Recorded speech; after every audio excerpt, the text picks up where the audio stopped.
Muchísimas gracias por continuar con nosotros. Estamos ya en el espacio dedicado a la cobertura del proceso electoral 2018, donde, bueno, hay muchas cosas que platicar. Y concretamente, lo que está pasando en el 8º distrito electoral, ahí se pone interesante. Oiga usted, mire, resulta que uno de los candidatos es alguien que salió de las filas del Partido Revolucionario Institucional, es alguien conocido, sin duda, está en esta mesa. Es el empresario David Saúl Guaquil, que es candidato a diputado federal por el 8º distrito y es por Movimiento Ciudadano, el partido que usted sabe va en coalición con el Partido Acción Nacional y el Partido de la Revolución Democrática. Pero él fue postulado pues por el partido Movimiento Ciudadano y entonces, pues como todos los demás candidatos de los otros partidos, pues anda pero rayando el penco, todos los días tratando de ganar el favor de los electores, cosa complicada en este proceso electoral, sobre todo complicada para los del Partido Revolucionario Institucional, que están en la mira. Le ha ido como en feria a algunos candidatos, por lo que nos han platicado en los últimos días, candidatos del Partido Revolucionario Institucional particularmente, pero pues así es esto, casi todas las campañas tienen algo de intensidad y el 8º distrito es un distrito que refleja esa intensidad en este proceso electoral. David Saúl Guaquil, bienvenido, gusto saludarte. Enrique, igualmente. Gracias por venir, gracias por aceptar la invitación. ¿Cómo te ha ido, Pues porque sí. Escucha unas historias ahí, leyendas urbanas, no, que ya se agarraron y que no, que le pusieron le corrieron a palos a este muchacho Mario Madrigal del PRI, que no sé qué, y que parece que más de 4 han focalizado la atención en el detalle de que tú eres un candidato que proviene de otro origen partidario, el PRI. Fuiste coordinador de la campaña de Enrique Peña Nieto en Baja California. Y entonces, pues es obvio que tienes incluso amistades dentro del PRI, muchos amigos priistas, como los tienes en otros partidos, ¿no? Así es. Pero entonces hay hasta cierto punto algo de morbo en ver cómo le va a David Saúl Guaquil enfrentando candidatos o enfrentando a gente que pertenece a su ex partido y entre los que sigue teniendo amigos. ¿Cómo hacer una campaña en esas condiciones, David? Pues muy fácil, hay que marcar la diferencia y hay que marcar una raya con todos. Todos son amigos, pero aquí cada quien trae una meta y su cometido. Y cuando dijiste David Saúl, expriista, no, yo no me fui del PRI, el PRI se fue de mí. Ay, caramba. Que eso es diferente. Eso es una diferencia. Y el otro candidato también, Héctor Cruz, no solo fue del PRI, sino fue mi colaborador. Ándale, ese es el otro tema, ¿verdad? Porque Héctor Cruz Aparicio, que hoy es candidato por esta coalición de PES Nacional y Morena, va por el mismo distrito. Y fue colaborador tuyo, fue compañero en andanzas partidistas. Así es, nada más la única diferencia, Enrique, es que yo, a diferencia de ellos dos, yo no camino bajo la sombra de nadie. Eso es muy diferente. Ah, caray, a ver. Ahí se hace la gran diferencia. ¿Cómo está eso? Yo no camino bajo la sombra de nadie, yo no tengo ninguna sombra y ellos sí. Mario, por ejemplo, el candidato del PRI, ¿cuál sería su sombra? Pues su padrino, pues no sé, no voy a hacer publicidad aquí.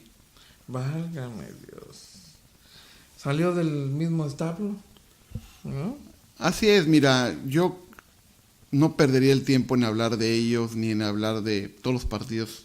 En todos los partidos se quedaron gente de bien, gente que les ha hecho daño, pero ahorita yo voy por una sola meta y es ganar el distrito. Y gracias a Dios, las mejores encuestas me colocan en primer lugar, pero hay que trabajar mucho porque las encuestas son fotografías del momento de hoy, el momento de mañana, y para mí el momento de la elección es el más importante. Estamos trabajando muy duro y soy candidato de los 3 partidos, no de uno solo. Apareceré en la boleta 3 veces. No voy a aparecer como candidato de los 3 al mismo tiempo, sino apareceré en la boleta David Saúl, Movimiento Ciudadano, David Saúl por Partido Acción Nacional y David Saúl, Partido de la Revolución Democrática. Entonces soy candidato de los 3 partidos y es un honor y un orgullo poder en territorio conseguir la simpatía de la gente. No debe ser tarea sencilla, ¿no? Durante muchas campañas hemos visto a un electorado cansado, molesto, desencantado por la historia que han escrito muchos otros antes que tú llegaras a esta campaña. Muchos otros que igual fueron a tocar la puerta de su casa y ofrecer y a comprometerse a cosas.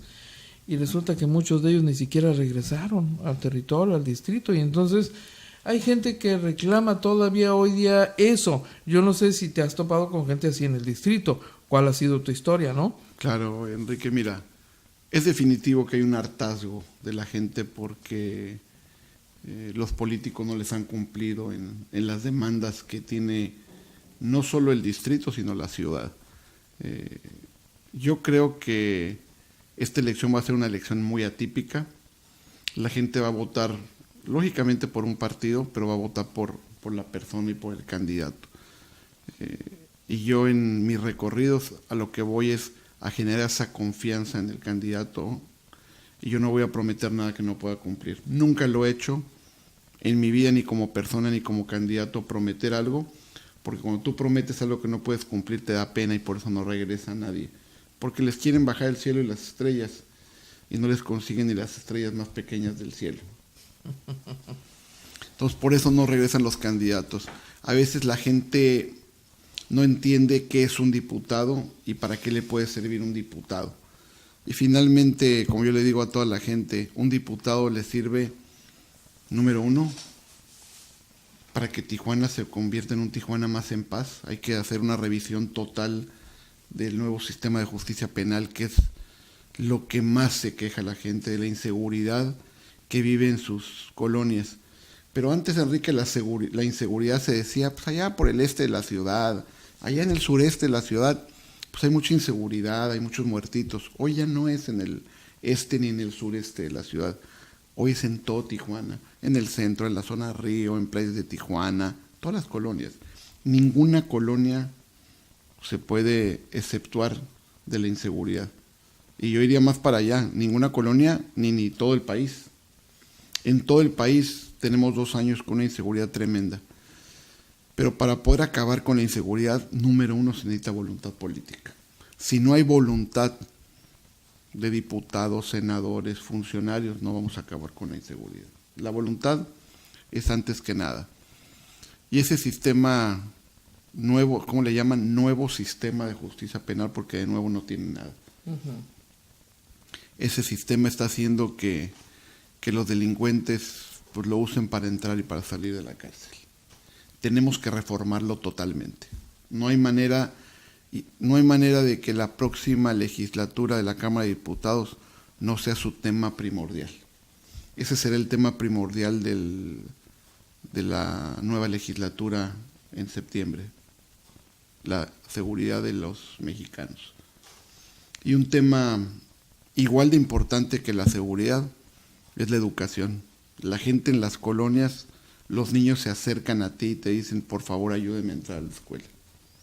No me digas eso. Sí, hay comunidades muy grandes en mi distrito como Villa del Álamo, que tiene 30,000 gentes y pues, tiene 3 escuelas. No es posible que el gobierno permita que se hagan comunidades tan grandes y no existe un presupuesto para escuelas. Tijuana ha crecido en los últimos años a más del doble de su población, Enrique, más del doble. Y en educación no hemos crecido al igual manera en planteles escolares ni en plazas de paramaestros. Uh-huh. Yo me acuerdo cuando yo estaba en la prepa Lázaro Cárdenas, pues ahorita hay 1,000 estudiantes más que toman la prepa de los que habíamos cuando yo estaba en la escuela. Entonces no ha crecido al nivel que tiene que ir creciendo la educación. Y es una obligación del gobierno etiquetar más fondos para la educación. No entendemos que con eso podemos acabar con la inseguridad y podemos acabar con muchos vicios que tiene esta ciudad y el país. Oye, por cierto, acabamos de compartir con el auditorio, a propósito de educación, un tema sensible. Ya sabes que el esquema de APPs ha sido cuestionado, Pero al margen de eso, o dentro de eso, está el tema de los garantías que el Congreso del Estado le aprobó hace poquito. Está todavía, hay un recurso de inconstitucionalidad promovido en contra de eso. Una modificación al decreto, porque la empresa que quiere construir la desalinizadora en Rosarito pidió garantías. Y entonces el Congreso avaló, mediante esa reforma, que se le den garantías. Uno, todo el ingreso de la Comisión Estatal de Servicios Públicos dirigido a un fideicomiso, disponible a la empresa.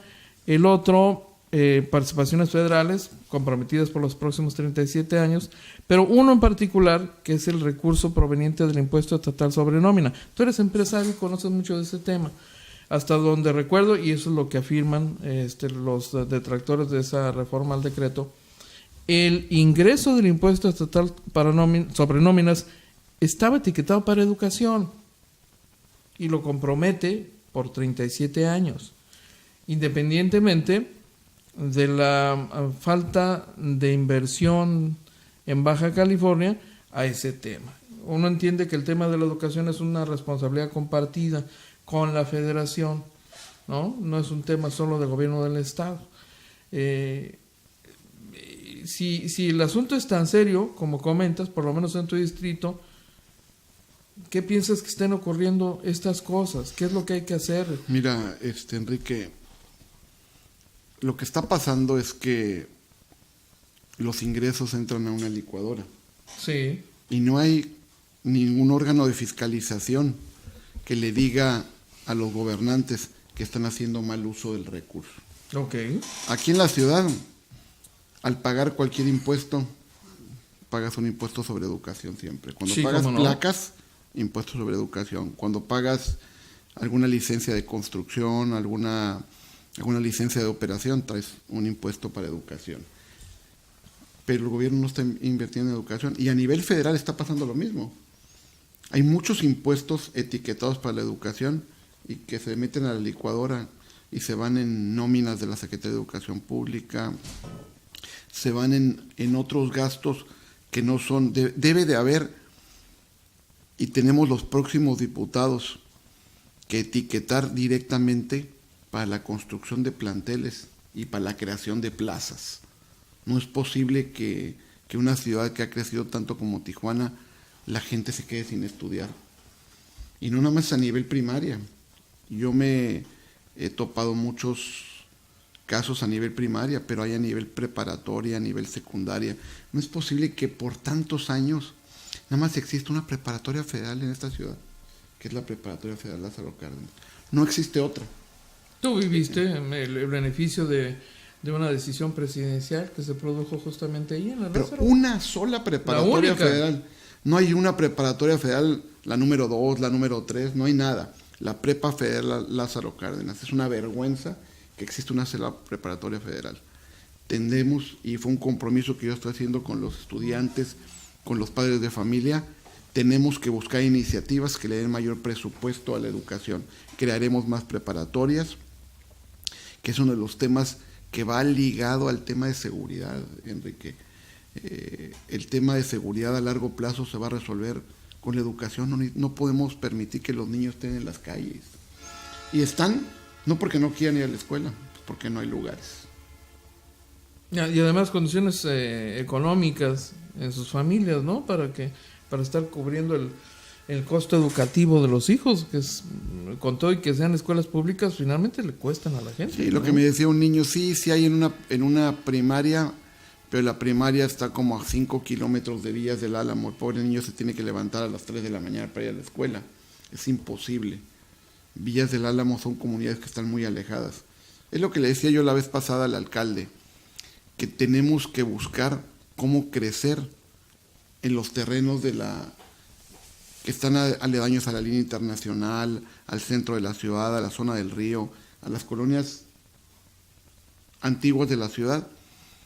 Y voy a tocar un tema que no era, tenemos que crecer verticalmente, porque si no, nos estamos yendo muy lejos de la ciudad y no hay manera de crecer con todo. Sí, puede ser departamentos, pueden hacer casas, pero pues necesitas nuevas estaciones de bomberos, necesitas nuevas escuelas, necesitas delegaciones. Equipamiento urbano. Todo. Sí. Y lo que pasa es que tú vas a las colonias y el equipamiento urbano no está siendo usado como equipamiento urbano. ¿Cómo es eso? No hay. En Urbi, en Villas del Álamo, en Villas del Campo, no hay equipamiento urbano. ¿Qué pasó con Y eso? son colonias, no sabemos qué colonias, hay colonias que no están entregadas al municipio, que jurídicamente todavía hay una laguna, porque las desarrolladoras no han entregado al municipio pues los fraccionamientos. Son tantos problemas que han, y que me doy cuenta en el distrito, que han quedado añejos o se les han olvidado a los gobernantes. Se les han olvidado. Bueno, la ley establece muy claramente que todos los fraccionamientos deben contar con áreas dedicadas al mobiliario urbano, al equipamiento urbano, ¿no? Los espacios para escuelas, los espacios de esparcimiento, área verde, etcétera. Pues ahí están los espacios de escuelas, ahí están los terrenos, pero no hay quien las construya porque no hay presupuesto. Está el espacio para la escuela, está el espacio que donó el desarrollador, pero pues ahí está muy bien, porque no hay quien lo construya, porque no hay recursos. Y también te voy a tocar un tema que es muy importante y que lo vamos a tocar en el próximo congreso, porque no tengo la menor duda que voy a ser diputado.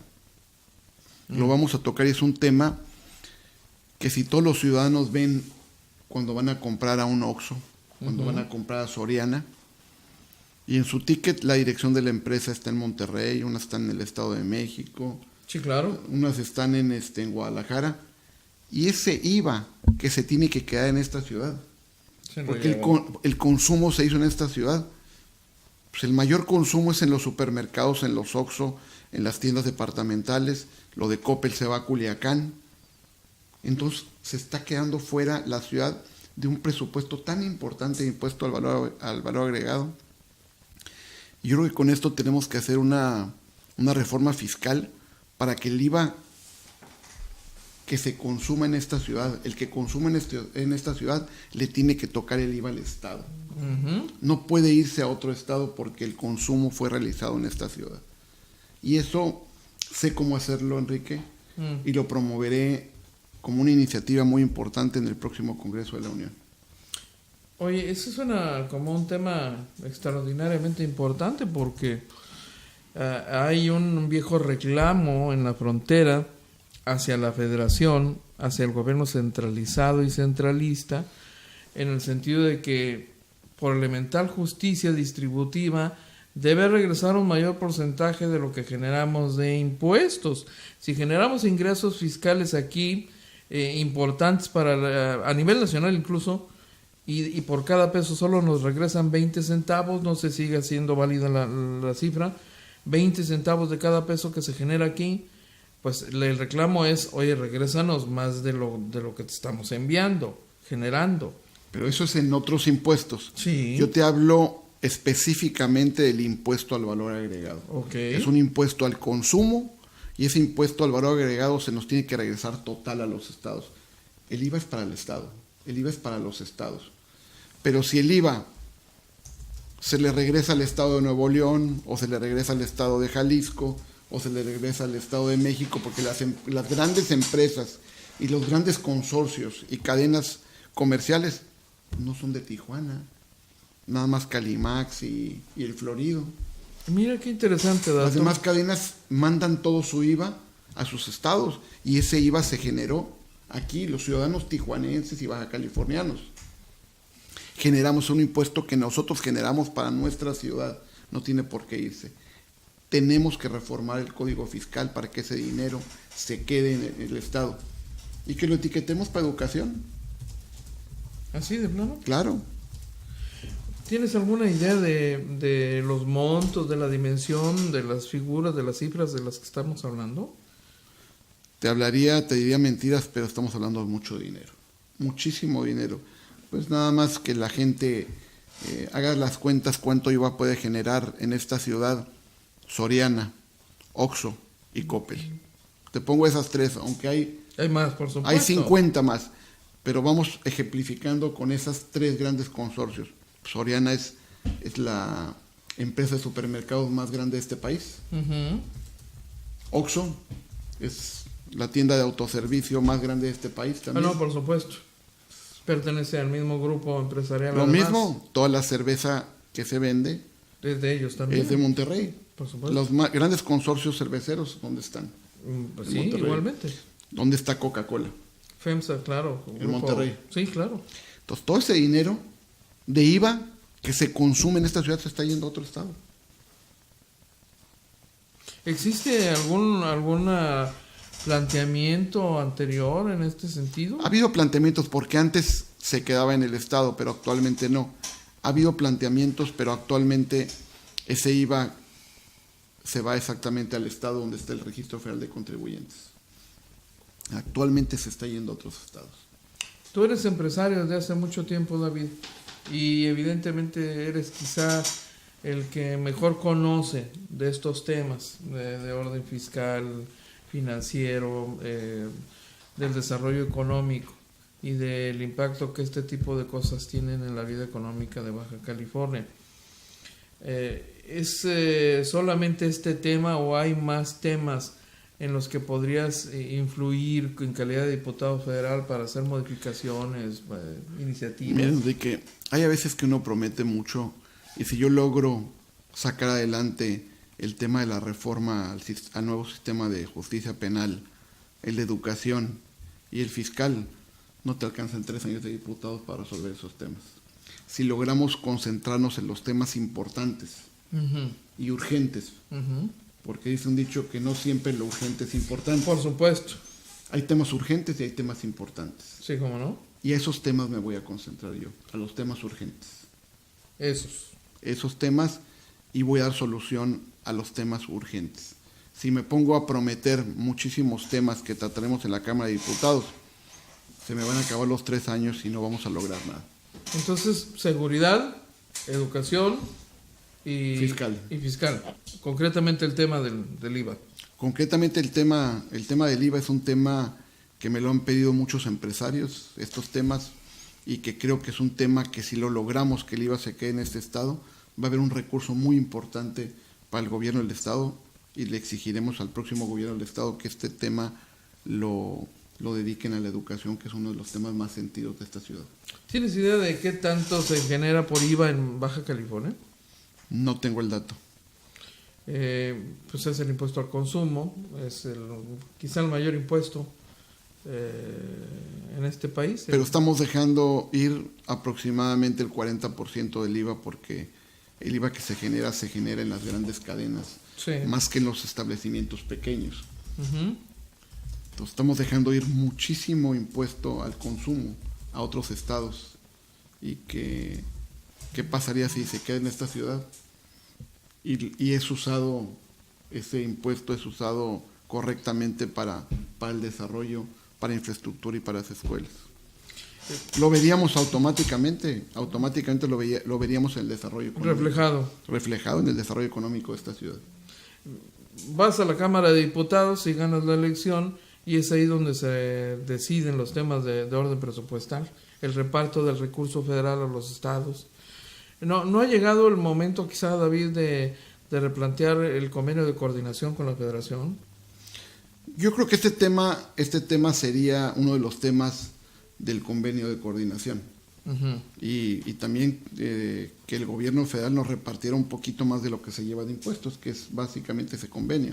Sí, así es. Y también podemos salirnos del convenio de coordinación. Sí, pero ya sabes, en Baja California no han faltado este reclamo desde hace mucho y el planteamiento, y cuando se le ha dicho a la Federación, pues nos descoordinamos, y la Federación dice, solo le descoordínate y a ver cómo te va a ir, ¿no? Lo que ha ocurrido en sí, nos podemos décadas. descoordinar y por eso hemos estado libre y soberano. ¿Se puede realmente? Sí, se puede, habría que hacer el análisis ahorita. Ajá. Habría que hacer un análisis qué pasaría, pero lo mejor es llegar a arreglos, lo mejor es llegar a negociaciones. Yo creo que aquí no estamos buscando pelearnos con nadie, sino cuando se logran acuerdos en beneficio de los dos, es lo más bonito que puede haber las negociaciones.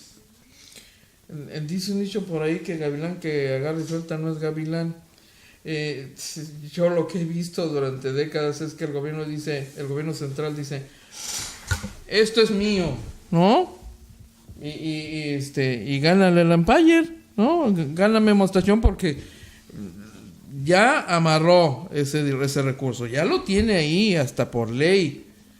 Que lo suelte está complicado, David. Yo no lo veo complicado porque ¿No? el presupuesto a los estados sale desde la Cámara de Diputados, de la Comisión de Presupuesto. Tendrá que haber una negociación, lo que yo te decía, más vale mejor un buen arreglo que un mal pleito. Y yo creo que podemos hacer comprender a los demás diputados que el IVA que sea de cada uno de los estados que se lo quede, pero pues no tiene por qué Monterrey, ni el Estado de México, ni Guadalajara llevarse un IVA que es de Baja California. Cada quien lo suyo. Okay. Si nos respetamos mutuamente, yo creo que podemos lograr acuerdos. Y a eso voy yo, a lograr acuerdos. Entonces, clarísimamente esos serían tus 3 prioridades. Mis tres temas importantes, Sí. yo les llamaría los 3 temas urgentes. Ok.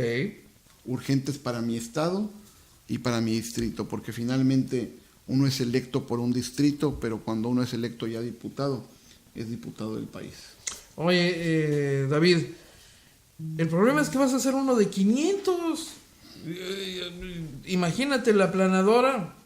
Digo, en el caso de que, por ejemplo, Ricardo Anaya gane la presidencia de la República, uno podría suponer que habría condiciones más favorables para que esto ocurra. Pero finalmente estás hablando de 500 cabecitas en el Congreso, 500 visiones, Yo no hablaría de 500 cabecitas porque finalmente serían 3 grupos. Ok. Serían 3 grupos que negociarían lo que a su grupo le convenga. Serían Su 3. agenda. La agenda de cada fracción. La agenda, y voy a estar al pendiente de la agenda Uh-huh. de cada una de las fracciones y de la fracción que me tocará. Entonces, no va a ser una tarea sencilla, evidentemente. Pues a mí no se me hacen las cosas difíciles, se me hacen sencillas, ¿eh? ¿Sí? Porque puedo hacerlo, sé cómo hacerlo, Enrique, y me fascinan las negociaciones, porque las negociaciones, cuando las dos partes quedan satisfechas, es lo más bonito, y yo creo que lo vamos a lograr. ¿Y cómo aplica eso en tu campaña por tierra, en tu distrito? Pues cómo aplica que hay que pegarle muy duro, le estoy pegando muy, muy duro. Te digo que a mí no me gustan las reuniones multitudinarias. ¿Por qué? Porque la gente no te conoce de cerca, no te logra palpar lo que tú quieres, lo que tú ofreces. Y yo tengo reuniones de cada día, alrededor de 14, de 30 personas. Cada 15 minutos. Prefiero reunirme en varias casas con 30 o con 40 gentes, porque es lo más bonito cuando estás de cerca y puedes platicar y te puede sentir la gente. Y no tengo reuniones masivas, todas mis reuniones son de 30 a 40 gentes máximo. Decisión tuya. Fue decisión mía, la planeación de la campaña fue una decisión mía totalmente. Y sé que es más desgaste, pero voy más certero a que la gente sepa por quién va a votar, que me conozca, y he tenido una muy buena respuesta con eso, muy, muy buena respuesta. ¿Te parece más productivo? Me parece muy productivo. Ahorita después de salir de contigo, toda la tarde hoy tengo 7 nada más.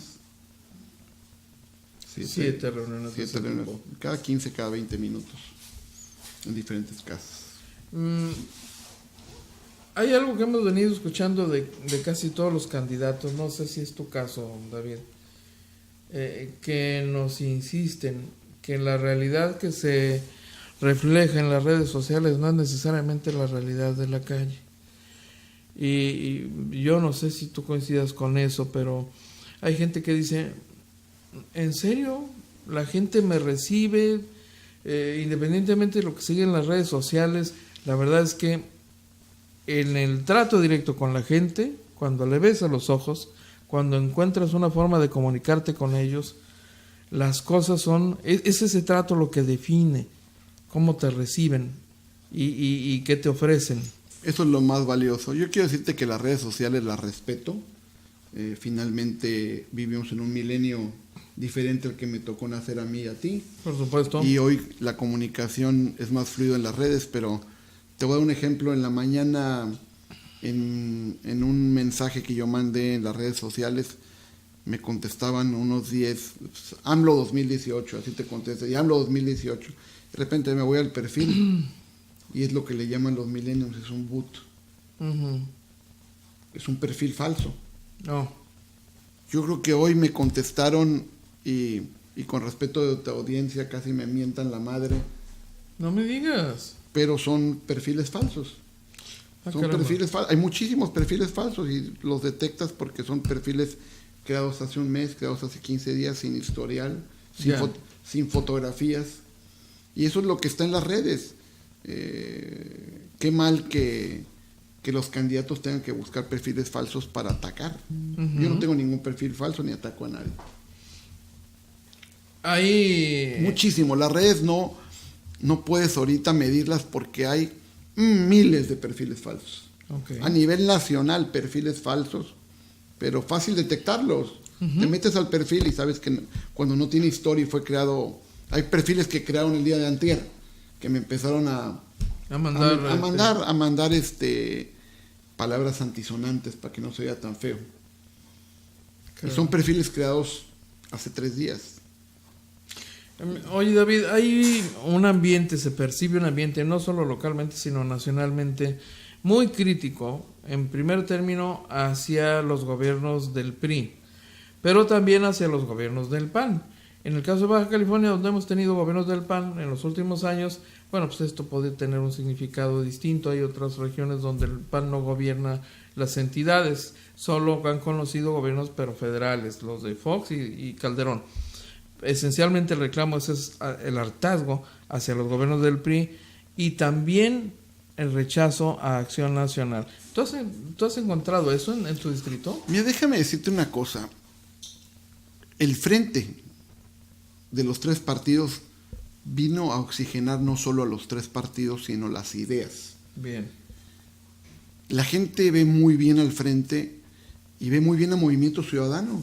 Y no nos interesa que estemos en alianza con el PAN, que es un partido que ha gobernado este estado por los últimos 30 años, el PRD, que es un partido más pequeño, pero las ideas de los 3 y lo que cada uno aporta a ese frente es lo que lo está fortaleciendo. Todos tienen errores, pero cuando se oxigena con gente nueva, con ideas nuevas, y creo que este frente va a ser un frente para largo plazo.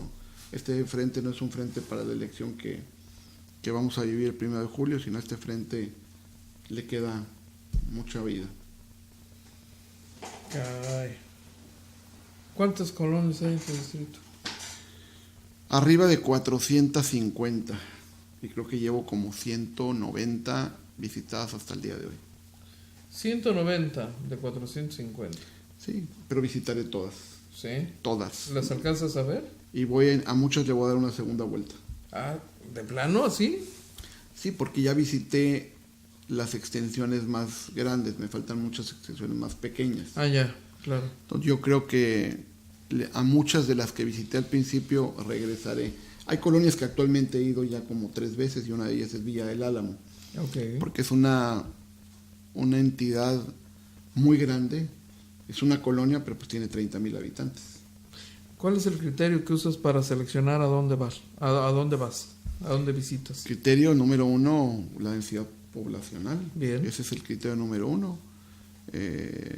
Los resultados electorales de cada una de las áreas son importantes. Okay. Es importante ver las carencias también de cada área, las carencias, y hay colonias en el distrito que son colonias de mucho tiempo, que no tienen tantas carencias, que son clase media alta. También tengo muchas colonias de clase media alta, que ahí no entras, sino ahí tus ideas y tus propuestas, pues como tú dices, en las redes sociales. Sí, es otra forma de abordar ahí otra forma de abordar al elector. Sí. Pero he tenido muy buena respuesta, Enrique, muy buena respuesta en las redes sociales, muy buena respuesta en territorio. No le he visto ningún problema a poderme comunicar con los ciudadanos. ¿Dónde has encontrado más necesidades? Mira, la necesidad primordial en todas partes, porque la necesidad primordial es que la gente quiere vivir en paz y quiere vivir seguro. Okay. Entonces, esa es una necesidad que la ves en las colonias de primer nivel, en las de segundo nivel, en todas las colonias. Entonces, Y las colonias más alejadas de la ciudad se siente una necesidad por educación y por limpieza de las áreas, y que son las más alejadas, porque yo creo que también es mucho más difícil para el gobierno prestar los servicios a las colonias tan lejanas. Esas son las necesidades, pero la seguridad es una de las primeras necesidades que gente te dice. A veces puedes vivir con un techito de lona o un pisito de tierra, pero la seguridad es primordial. Caray, pues estás hablando del problema más sentido en toda la ciudad, ¿no? Y en todo el país. Desde luego, pero más en Tijuana, donde tenemos estos índices, por ejemplo, de homicidios, los de alto impacto, que caray han colocado la imagen de Tijuana en niveles francamente poco deseables, ¿no? Hay que tener fe, Enrique. Yo tengo fe que el problema de la seguridad se tiene que resolver. No es el primer problema que vive esta ciudad, y todos los tijuaneses siempre hemos salido adelante de todos nuestros problemas. Yo tengo mucha fe que las cosas van a resolver. ¿Ya resolviste la cobertura del día de la elección, la estructura, representación de casillas? La representación de casillas la tenemos total, pero hay muchas cosas que se tienen que resolver. Todavía yo creo que nosotros después del día 3 de junio empezamos ya con la segunda etapa de esta campaña, que es la organización del día D. Ah, ya, claro. Que es una de las actividades más importantes, porque el día de la elección es el día que se gana, no antes. Desde luego, ¿no? Todo lo que hagas antes o después finalmente va a parar al día de la elección. Y la verdad, tú lo sabes, conozco el tema de las elecciones. Sí, cómo no. He estado en muchísimas elecciones y sé qué hacer y qué no hacer el día de la elección. ¿Alguna consideración adicional que quieras compartir con quienes nos ven? Pues nada, agradecerles que nos hayan escuchado antes que nada, y decirles que crean en la propuesta de David Saúl, que finalmente nos quedan 37 días de campaña, y que a los que no he visitado de mi distrito, primero Dios los voy a visitar a todas las colonias las visitaré, y vamos por todo, vamos por el triunfo y por la victoria. Déjame ver si hay aquí alguna pregunta para ti de quienes nos están viendo, porque estamos transmitiendo en vivo a través de Facebook Live, así que nos están viendo y escuchando muchos tijuanenses. Angie Soriano dice: verás que si gana, el 8 está pintado de azul, dice Angie Soriano. Guadalupe Tarula, de Camino Verde, Distrito 8, todos con Joaquín, Hermenegildo Ríos, vamos con todo, candidato, Distrito 8, lo mejor de lo mejor para Tijuana. Puras porras, David. Yo con Joaquín y familia también, dice Guadalupe Tarula Torres. Griselda Costa González, vamos, candidato, Distrito 8 con usted. Luis Huicho Navarro, en serio. Celia Reyes Pérez, yo con Joaquín. Tito Melquiades, puros dedito hacia arriba. Ismael Sotolugo. Brenda, candidato con gran visión, experiencia y trabajo, dice. Olverita López, Dios lo bendiga y haga resplandecer su rostro sobre él. Vamos por el 08 distrito. Bueno, no todos son a favor. Hay No, pero no te preocupes, ahorita vienen los que le dicen los boots y te van a empezar a inundar. Luis Huicho Navarro, corrupto como su amigo Bustamante, dice. Ernesto Garnica, el distrito 8 será pintado en naranja el 1 de julio. Eleazar del Río dice que para arriba. María de Jesús Gutiérrez, vamos con todo, David, bendiciones. Marcelo Martínez Macías, el mejor candidato. Pues sí. Hilda Caudillo, me gustaría que pusieran puentes peatonales en Delicias, alumbramiento, y que quiten las barras de los camiones porque es una molestia para el chofer. Y no nos quieren subir a las personas mayores, como a mi mamá que tiene 91 años y nos ha dejado el camión de los blancos de Delicias. También los niños, si no tienen para el camión lo que cuesta y el camión no trae boletos chicos, no los suben, que les den más boletos para niños, gracias. Por ese orden son las intervenciones y también las peticiones. Un montón, y está inundado esto Francisco Javier Hernández Tobalín, saludos, futuro diputado, sé que andas trabajando al 100. Gracias a todos los... Van a decir que tú los pagaste, David. No he pagado ninguno. Gracias a todos los que me desean bendiciones y me desean éxito. No tengan la menor duda que vamos a triunfar y que no le voy a fallar a nadie. Bueno, pues ahí tiene usted, ¿no? Directo, sin intermediarios, para que no quede duda. Las palabras de David Saúl Guaquil, candidato por el 8º distrito para diputado federal. Vamos a una pausa y regresamos porque todavía tenemos más, por supuesto.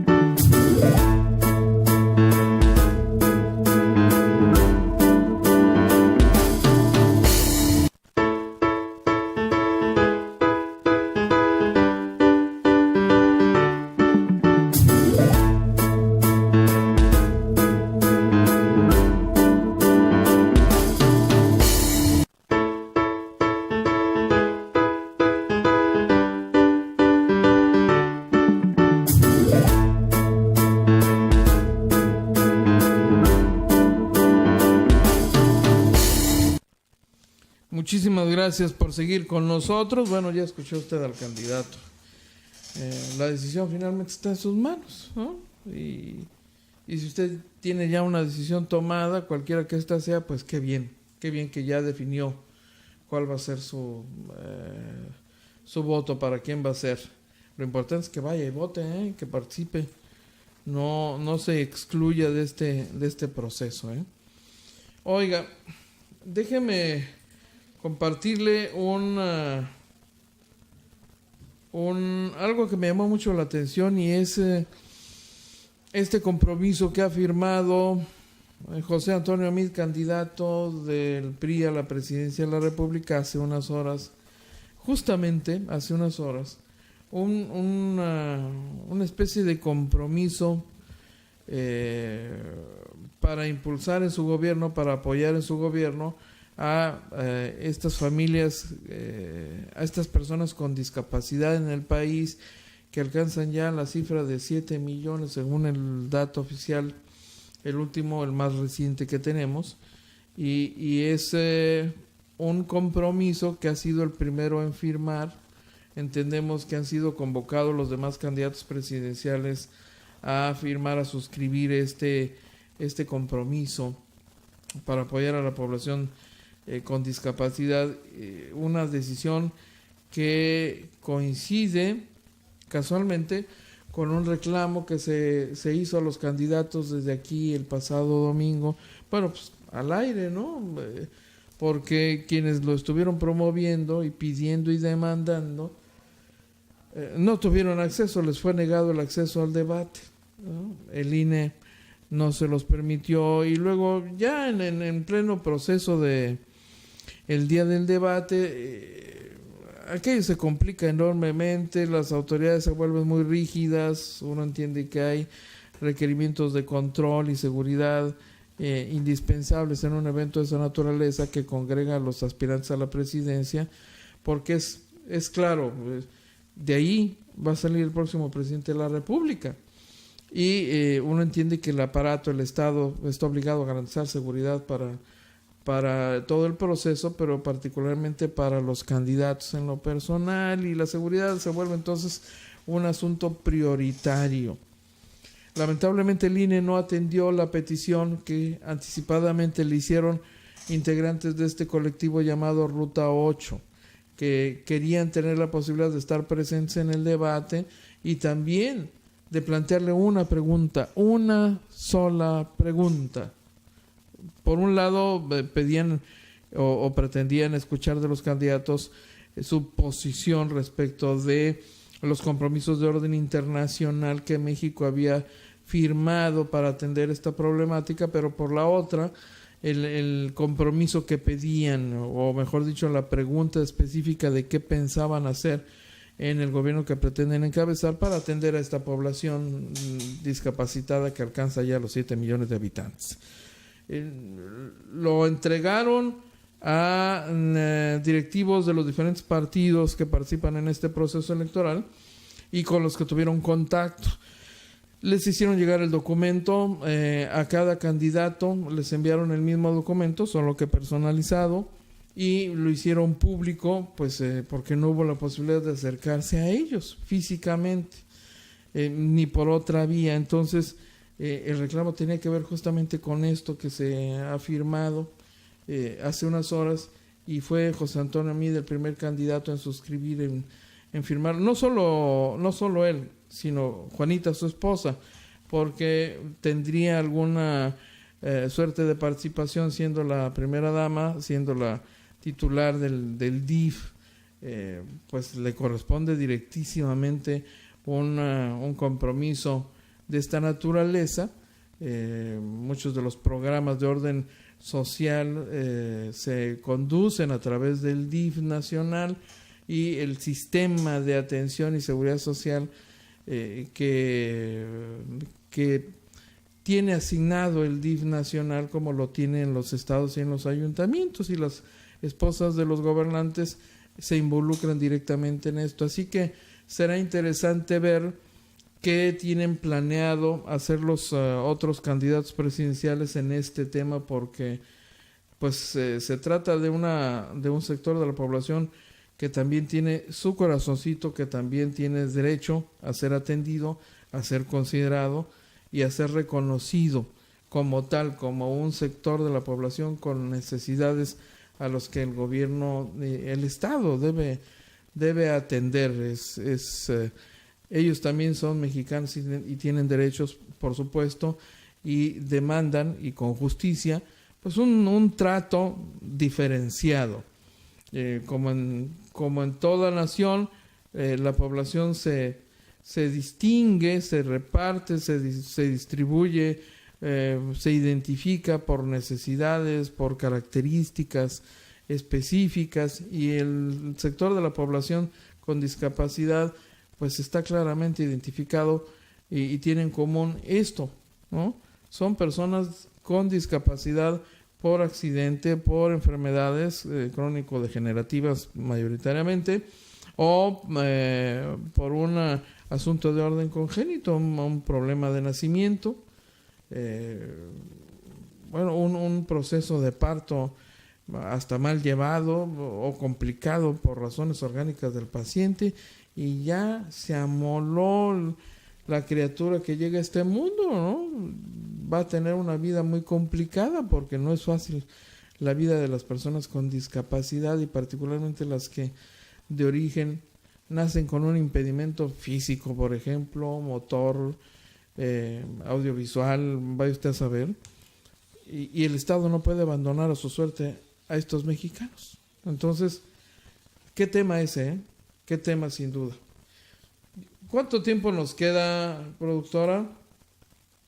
Sí, bueno, mire, déjeme compartirle este dato. Una encuesta del periódico El Heraldo que refiere la preferencia electoral en la Ciudad de México dice que pues la candidata de Morena, la señora Sheinbaum, registra el 52% de la preferencia electoral. El PAN, la candidata del PAN, el 22%. El candidato del PRI, Miquel Arriola, el 21%. Esa es una encuesta. Otra que ha producido el gabinete Opinión Pública, hizo una encuesta el día del debate, el domingo, y está dando a conocer los resultados, y según estos resultados y esta medición, pues Andrés Manuel López Obrador registra el 37%, arriba del 37% de la preferencia electoral, seguido por Ricardo Anaya en un 28% y José Antonio Mide en un 27%. Mire, crecimiento de Mide en esta encuesta. Otra más. Respecto al debate, la encuestadora Opus preguntó a los electores de Baja California cuál es su intención de voto. Y el resultado fue Andrés Manuel López Obrador con 63% en Baja California. Ricardo Anaya con un 20%, Mid con un 10.46%. Y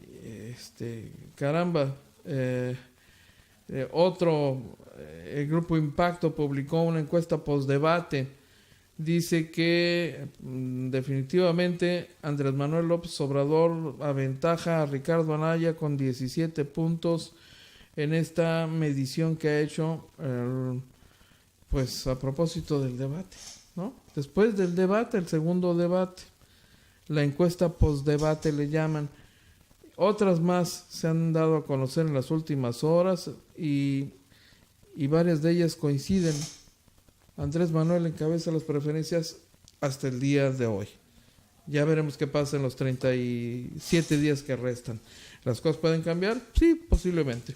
Se nos ha acabado el tiempo. Queremos agradecer como siempre la gentileza de su sintonía para esta edición y recordarle que tenemos una cita mañana a la misma hora en este mismo espacio.